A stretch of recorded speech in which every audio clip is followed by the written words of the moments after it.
We can't say the future without AI. I mean, there's no way around it. 50% of workers now believe AI is going to improve their experience. When I come into the meeting room, I need a way to incorporate my AI with what's going on in the meeting.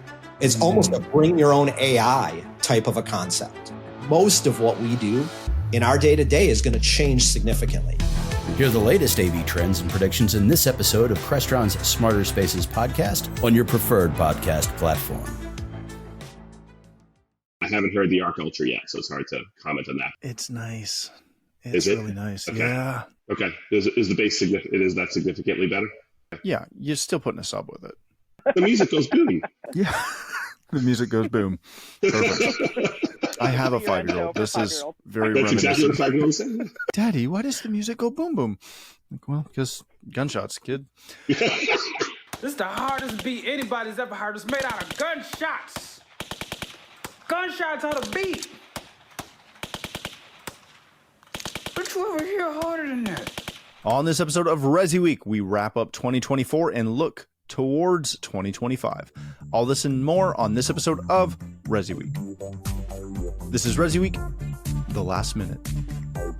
Welcome to this episode of ResiWeek. This is your weekly roundup of all the latest news and stories for the residential AV industry. I'm your host, Matty Scott for AVNation.tv.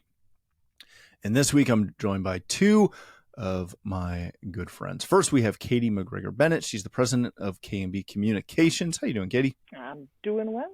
Can't complain. Thanks for having me back. Thanks for being here. Then we have Mark Feinberg. He's the president of Home Theater Advisors. How are you, sir? I'm doing great now. Trying to deal with this crappy raining weather in New York, but other than that, life is good. It's raining here too. It's very depressing. And then Joe didn't show up for this one. So Joe is not here. He was supposed to be here, but he's not here.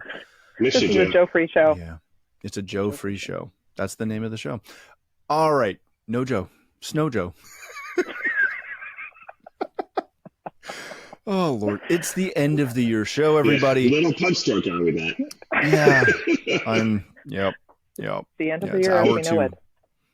Hour 2 of recording today, and it's been a busy week, and it's Monday, so yeah, you can let that sink in because it's almost the end of the year, which is why it's busy and crazy and all of those things.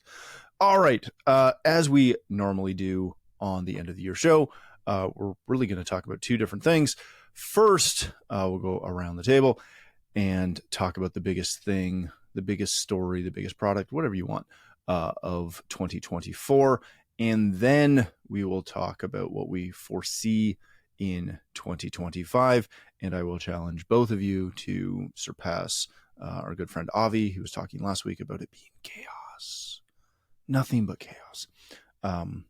So yeah, we'll see what we've got. Katie, I'm going to start with you. 2024, what did you think was the biggest story, had the biggest impact? What was going on that got you all excited? Well, it got me all excited, or the industry all excited, because that's not necessarily exactly the same thing. Hey, but if you can divide that up, that'd be awesome. Yeah. Yeah. Let's see if we can get you into 3 hours of recording today, huh? Yeah. Perfect. I can do it. it. Yeah. Okay. The Ancient Scrolls. Let's start with number one. No, I think, it's interesting. It's been a little bit of time before or since we've had like the big thing that happened in the year, or the big product, right? And so 2024 for me wasn't a big product year per se. There were definitely product introductions that were huge. There were evolutions that were significant, but it wasn't like this was the year where all of a sudden the new thing hit the market, which for me is positive. I think we kind of do need to slow our roll a little bit and get to know the products and technologies really well, so that we are the experts in the room all the time, and not constantly having new technology come to market that we have to understand in order to integrate well. Not that we don't want to continuously evolve, but I think that, the last couple of years have shown us that leveling out and deepening the technology advancements is a good thing. So I think, for me, it was just watching the evolution of things, not necessarily looking for the new thing. The biggest news, though, I think for me was probably the QSC acquisition, simply because I, didn't see that coming. But not that I followed that closely. It was just, it was quite a big surprise to me. And that's, on the commercial side. I think on the Resi side, and I do have, I have some bias, but I think the Daisy introduction to the market and the acquisition and growth there is really significant. And from an industry perspective is showing that there's a different model that might show us a little bit more longevity than the current one is potentially maybe going to have. I am biased because I work with them, but I work with them because I'm passionate about what they're doing and very intrigued with the opportunity that it provides. So those are two from me. Definitely more kind of behind that, but Mark, I'd love to hear what you're thinking. From now on, I'm not asking these questions without giving you guys a pre-warning of you cannot talk about these two topics, because I know what Mark's talking about too. And both of those were on my list of things that were big and important. So thanks for that. I don't know what Mark. you're talking about that. I don't want to give anyone any PTSD going on here, but I think the Sonos app introduction had to be the biggest news and the biggest disappointment of the year in the industry. I think it's messed with a lot of people's business models, client relationships, and just pure individual sanity. I also think talking about acquisitions, was it this year or last year that the ADI acquisition staff was announced? June. That was June. June. Yeah, so that one, I didn't see that one coming. Let's put it that way. I wouldn't have guessed that one would happen. So a little bit surprising, and I'm hoping it doesn't mess up the industry, because now we don't really. Those were the two biggest players, I believe, in the distribution and space. So it's a little tough. I don't really consider Snap a distributor that much. They're more of a manufacturer at this point. So yeah, I think the Sonos, for lack of a better word, mess. I think that dominated at least all of my industry social media feeds for months, and is still rearing its ugly head here and there as people continue to run into problems and things continue not to get fixed. I am using the headphones. They're pretty good. I do think they're pretty good. I haven't heard the Arc Ultra yet, so it's hard to comment on that. But these are what caused all the problem. These headphones caused all the problem. It's really nice. Okay. Yeah. We put one in. It's a nice bar. Okay. Is the bass that significantly better? That was their whole thing. Is that new bass driver? Okay. Yeah, you're still putting a sub with it. That's what I figured. Yeah. Because any grown up would have a sub, because it's a sub. And we want them because we're grown-ups. Yeah. Well, the music goes boom. Yeah. The music goes boom. Perfect. There's so many jokes there. You're terrible. I'm like 5. Music has to go boom boom. Oh gosh. Yep. I have a 5-year-old. This is very That's reminiscent. exactly what a 5-year-old said. Yeah. Daddy, why does the music go boom boom? Well, because gunshots, kid. All right. Yeah. So I'm going to echo essentially both of you and wrap it in the badge of kind of like acquisitions and mergers, right? Because we saw Daisy making a lot of moves. They just completed their 8th of this year. We saw Snap get bought up. We saw ADI get bought up by Snap. We saw Residio buy something else. We saw Bose sell off and then buy. We've seen like the combination of odd bedfellows has been very large, because VCs moved a lot of stuff, which they normally do. I don't think any of us are shocked by that, because VCs don't they're not long term. They're never investing long term. So when they buy your favorite audio company, you get very excited, and you shouldn't, because they will move that the second they can. They're not in the long game. I'm just concerned, do they see this being the peak? Like, do they see this as the top? Yes. As soon as they see an out, they're gone, and they're not investing in R&D, which is no. But when you see this much activity kind of all at once, is that signaling that this might be a peak in the market because everybody's getting out of their investments? No, I think everybody's changing their investments. Okay, that's what I think it is. Okay. Well, yeah. If you look at the last 30 days, the market has changed dramatically. For a bunch of topics, which we will not get into on this show because it's not a political show. Thank you very much. As my government is about to crumble, we're recording this on the 8th, and our VP, in your terminology, just stepped down. So all kinds of fun stuff. Great. Maybe. You see the one flying all the drones over New Jersey? Nope, that's a different country. That's a different country. We still have the worst country in That's everything. not my Stop problem. it. That's my big story for 2025 is everyone's going to buy their own drones to see what's going on up there. Drones in New Jersey. Right. The other aspect is miscommunication.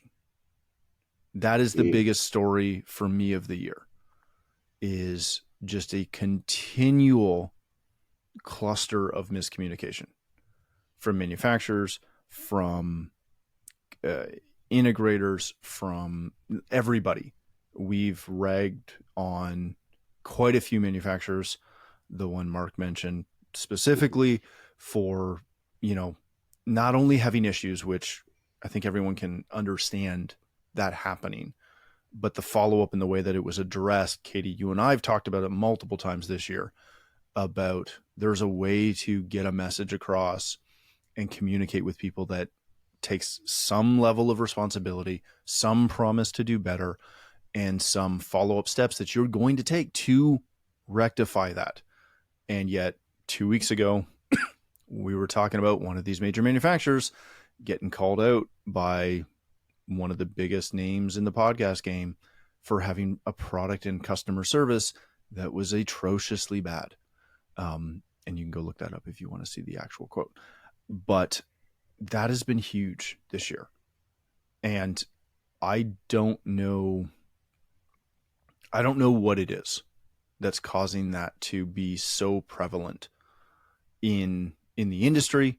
Heck, I think that same week we also talked about an industry initiative where they're asking for money with no explanation of what they're doing with said money. Again, love the concept. The marketing and the messaging has been incredibly lax, which is entertaining to say the least. All right, Katie, what do you see how I'm walking you away from that? Yeah, thank you. Thank you for that. You're welcome. I got you. It's like crab walk. Let's just go over here. Did you just say crab walk? Mm-hmm. Yeah. Yeah. Okay. Mm-hmm. Sorry, my son is obsessed with crab walk.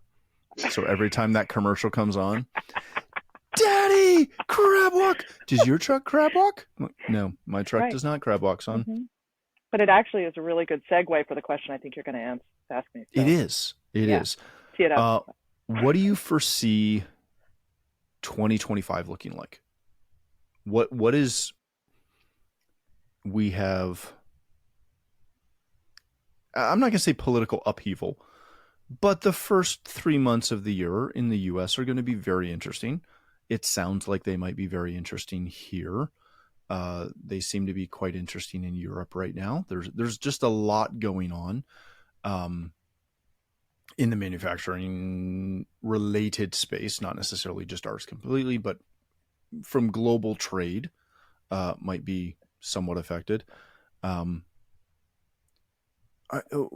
do you see? Is this going to be another year of just like, hey, we also have this product? Do you see anything cool coming or anything interesting? Or is it just going to be, in Avi's words, chaos? Oh, so I can't use Avi's word now? Because no, you can. That's fine. No. We can all say it's going to be chaos. Right. Mark will say it's chaotic, though. Yeah, exactly. Right. I'm to be different.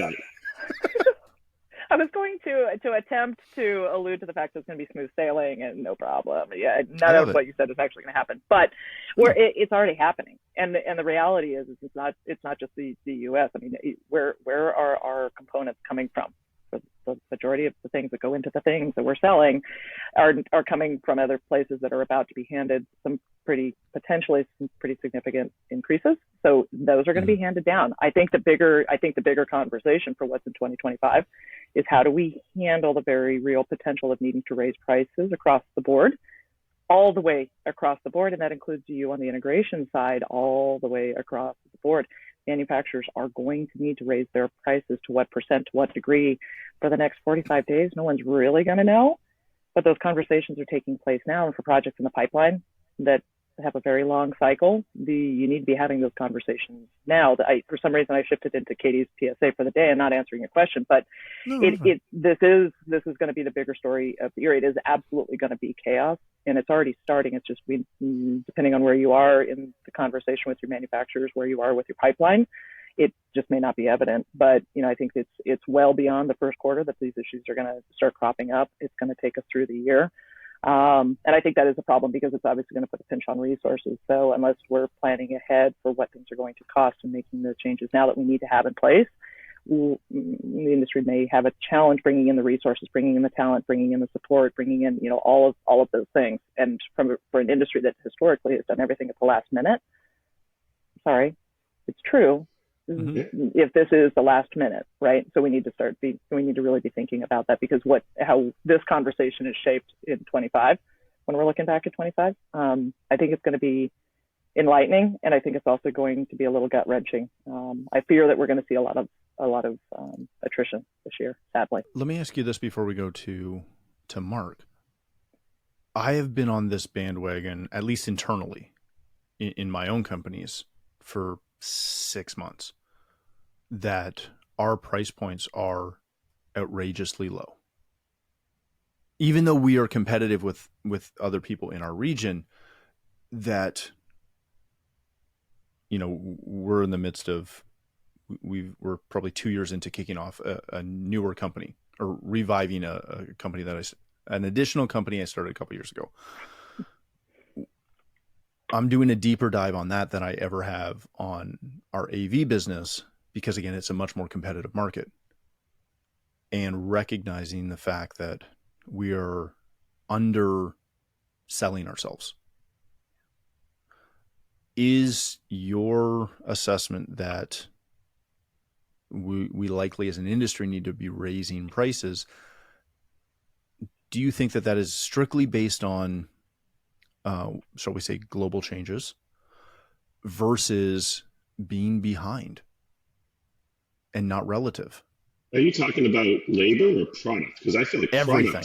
Because product, I mean, if you look, everything I sell has gone up. I was asking Katie. Is your name Katie? He's my proxy. No, it's fine. You better make sure you know what he's gonna say. You me. No, it's the fun show where I get to be a little feisty. Yeah, exactly. More than normal, right? Right. Well, and my answer, to be clear, is partial. It was really only partially loaded because I can't speak to labor, and I really honestly have no idea where we are from an industry perspective. If we're too high, too low, I suspect that industry average, we're probably far too low. Thinking about it as a communicator, and your point about bad communication being one of the leading stories of the year, is I think that this is part of it. It's how we communicate the value of our offering. That needs to rise very significantly, because so too, if we're going to be increasing prices, we also then have to increase the value proposition and the understanding on the other side of why we're charging what we're charging, and our services are so much better.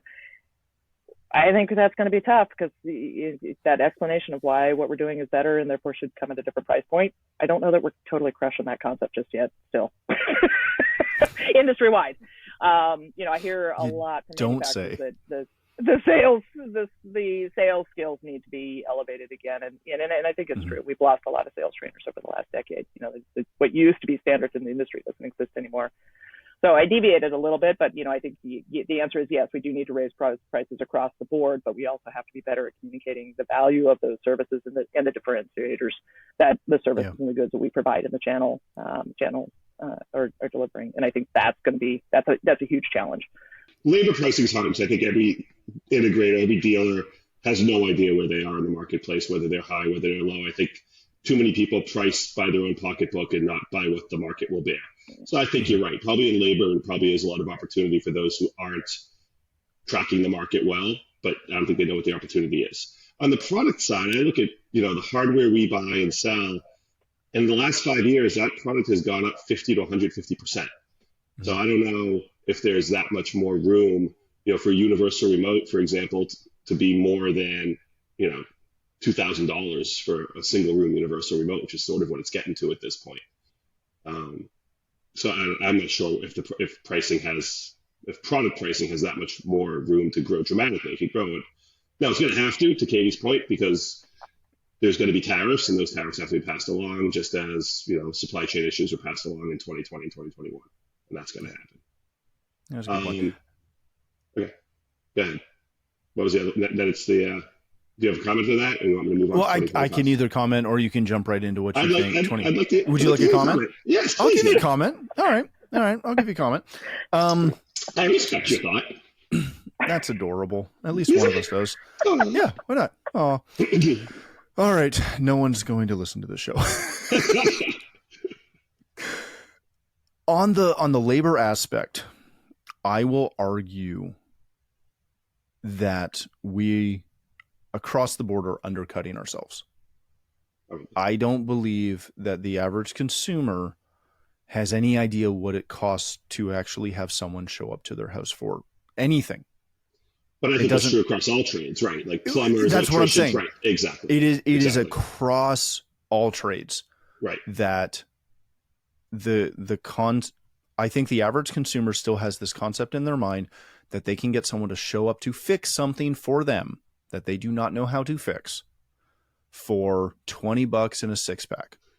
That is still that concept in their mind that, hey, if I slip you a little something, you can fix this, right? It's like, no, we have to pay insurance. We have to pay WSIB. We have to pay this. We have to pay that. We have to get the fuel in the vehicle to get you there, or the subway fare if you're in New York, like Mark. There are these massive costs that are affecting what happens every day that I don't believe the consumer ever really fully understood, but it's continually getting worse.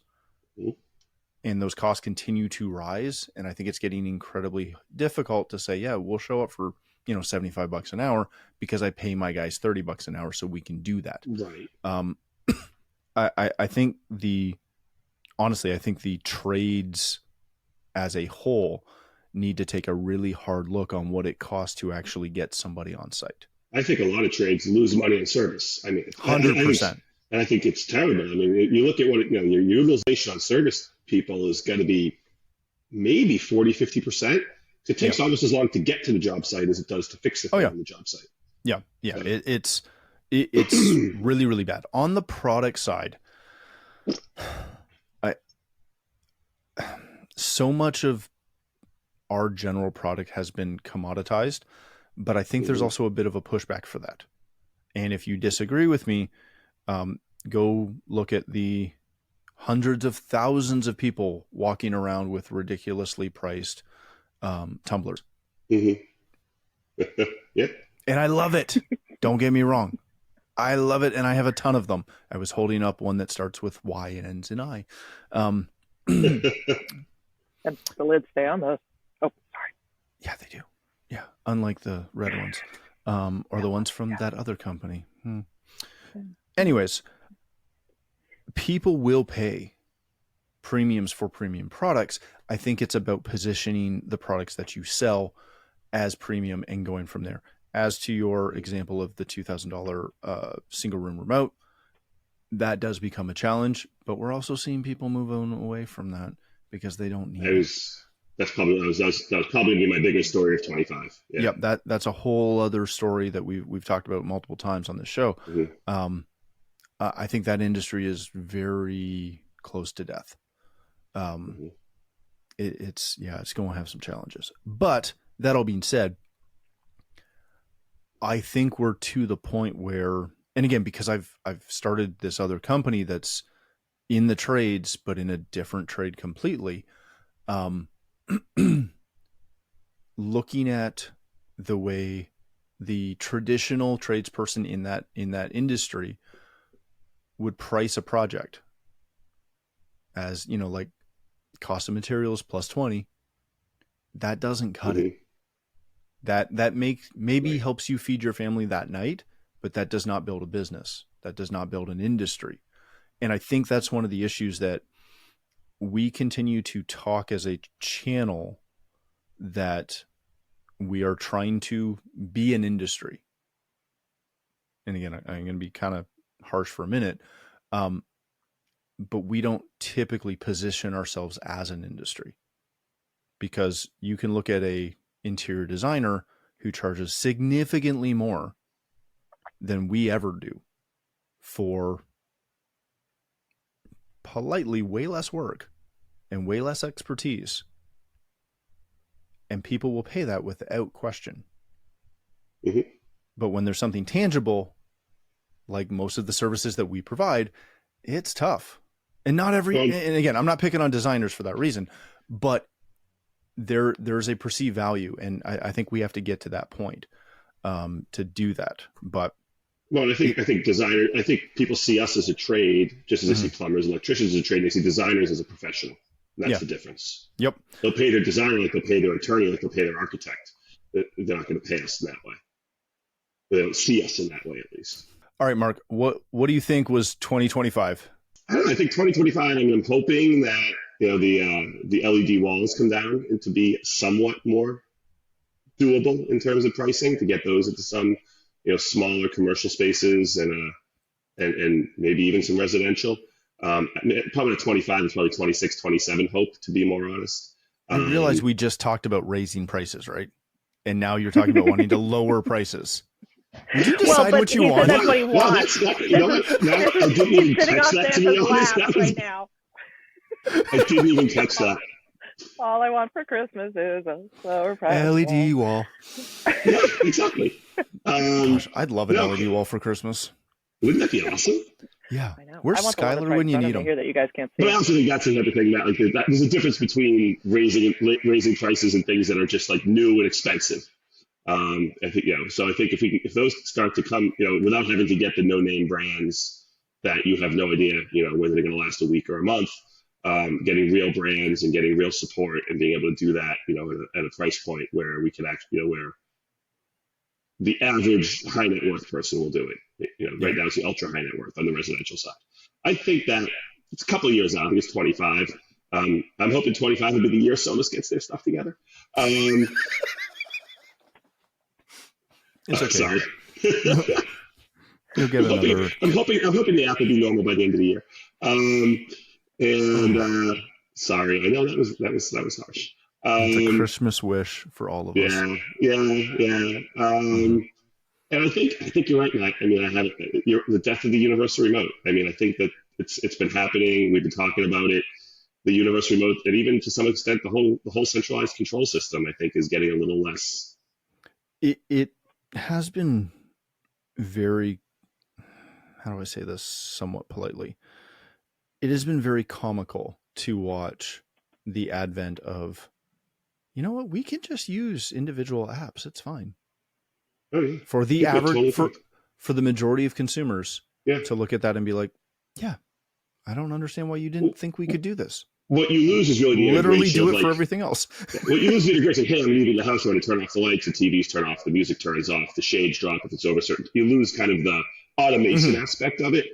The one app I don't think people really care about. It's the automation aspect is where the control system brings something different.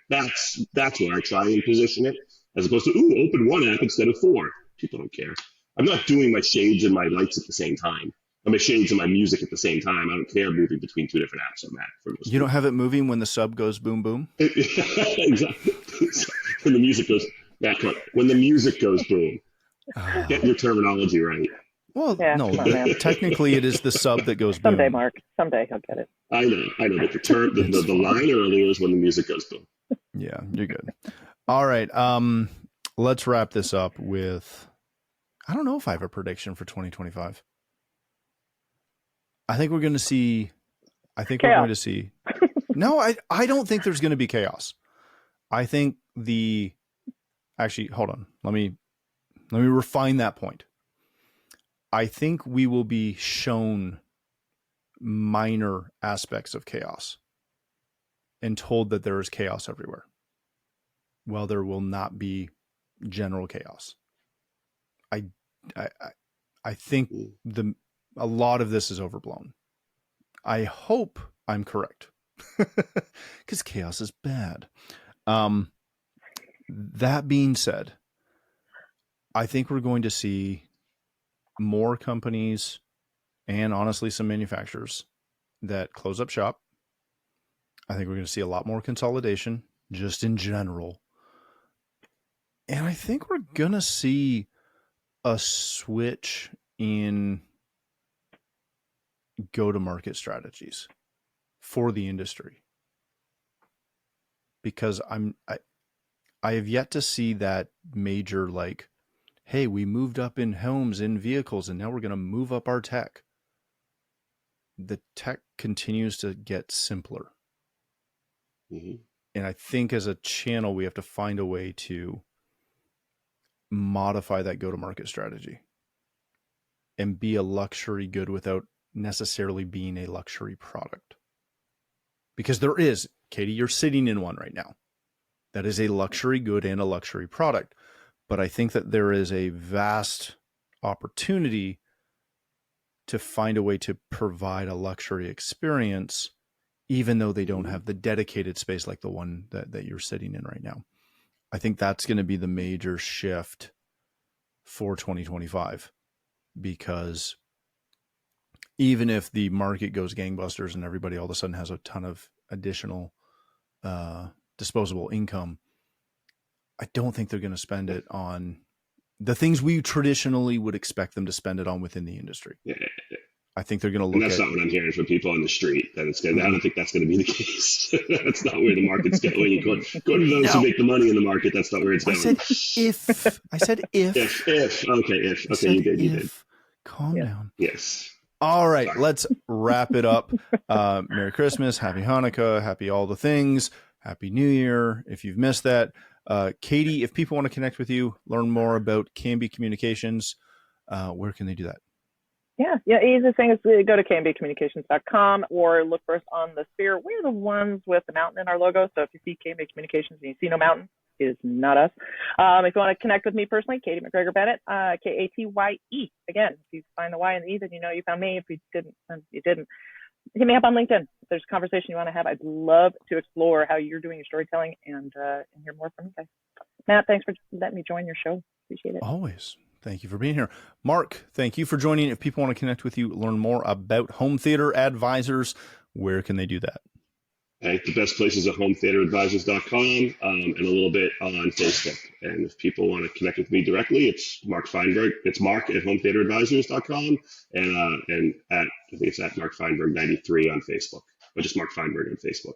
And as Katie said, Matt, thanks for having me today, and thanks for having me on several times this year. I always have a good time on this show, as much as you make fun of me. Me? It doesn't sound like something I would do every time you're here. Never. Not at all. We never do that. Yeah.